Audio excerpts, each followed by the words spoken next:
Thank you.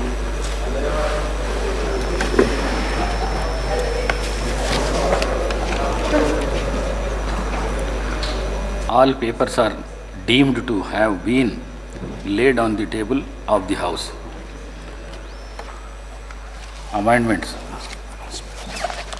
Announcement.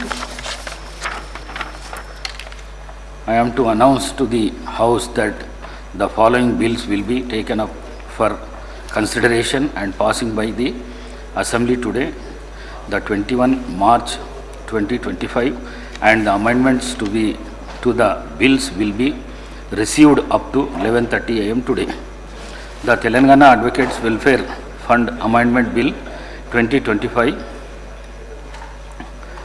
LA Bill number 6 of 2025.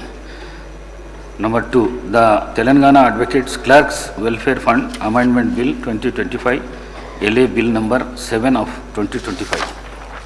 I am announced to the House that the demand number 33, Irrigation and Command Area Development, and also demand number 38, Civil Supplies Administration, will be taken up for the discussion, consideration and passing on 26/3/2025 instead of 22/3/2025. I am announced to the House the cut motions to the demands for grant for the budget 2025-26 will be received by the Secretary Legislative up to 5 p.m. today, the 21st March 2025.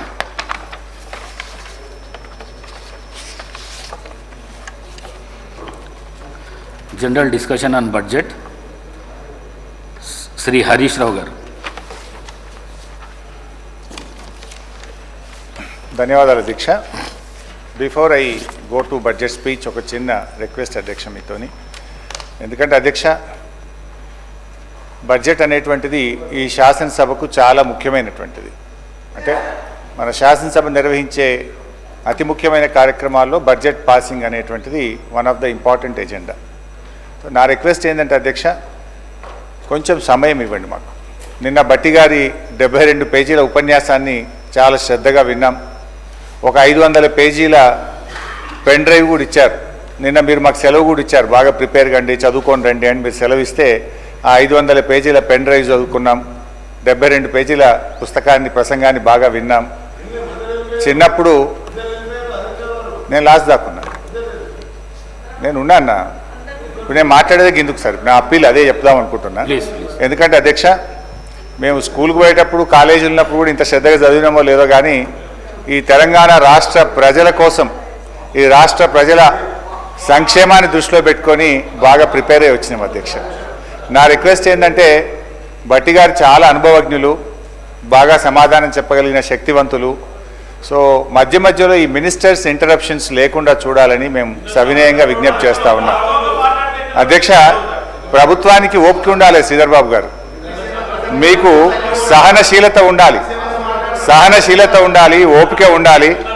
So అందువల్ల నేను మీతో కోరేది, చూడండి అధ్యక్ష, నేను start చేయకముందే ఇట్లా disturb చేస్తే ఎట్లా అధ్యక్ష? ఇట్లా అయితే ఎట్లా అధ్యక్ష? ప్లీజ్ నేను ఏమంటున్నా అధ్యక్ష, నేను అనేది ఒకటే అధ్యక్ష, నేను మాట్లాడిన దాంట్లో మీరు మధ్య మధ్యలో ఇంటరప్షన్ కాకుండా గౌరవనీయులు ఉప ముఖ్యమంత్రి గారు తన సమాధానంలో మీరు మాకు చెప్పండి, గట్టిగా చెప్పండి. ఎలియా మినిస్టర్ గారు మాట్లాడినా మాకు అభ్యంతరం లేదు, భట్టి గారు మాట్లాడితే అభ్యంతరం లేదు, వారి సంబంధిత మంత్రి బడ్జెట్. కానీ మిగతా మంత్రులు డిస్టర్బ్ చేసి దయచేసి, ఎందుకంటే వాళ్ళ పద్ధతులు వచ్చినప్పుడు వాళ్ళు మాట్లాడుకోమనండి, కానీ డిస్టర్బెన్స్ లేకుండా చూడాలని మిమ్మల్ని విజ్ఞప్తి చేస్తున్నాను. నథింగ్ సార్, మీ సలహా సూచననే అందరం కూడా పాటించాలని కోరటానికి మీ ద్వారా అధ్యక్ష అర్థవంతమైన చర్చ జరగాలని మేము కూడా ఆశిస్తా ఉన్నాం అధ్యక్ష. వారు సీనియర్ శాసనసభ్యులు, వారు మాట్లాడే సందర్భంలో అంతా కూడా సత్యం మాట్లాడతానే ఆశిస్తాం. వాస్తవాలకు దగ్గరగా ఉండే అంశాలు మాట్లాడితే కూడా మా వాళ్ళు అందరూ హర్షిస్తారు అధ్యక్ష. మీ నిబంధనల ప్రకారం ఆ పరిధిలో మాట్లాడమనండి సార్, ఎంతసేపు అయినా మాట్లాడమనండి. We will welcome, because is input is also required. Senior శాసనసభ్యులు, డెఫినెట్లీ ఆయనకున్న అనుభవం కూడా మాకు ఉపయోగపడుతుందని ఆశిస్తూ ఉన్నాం.